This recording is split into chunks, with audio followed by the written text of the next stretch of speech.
অভিশাপ ভালো থাকিস যা বাপের ঘরে এসে খুঁজা খুঁজি করিস না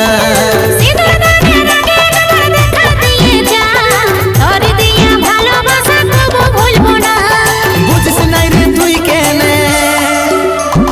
সইতে পারবো নাই দেখে বুঝিস নাই রে তুই কেনে সইতে পারবো নাই দেখে কই না সাজা তোর চেহারা যতক্ষণে তোর মুখটা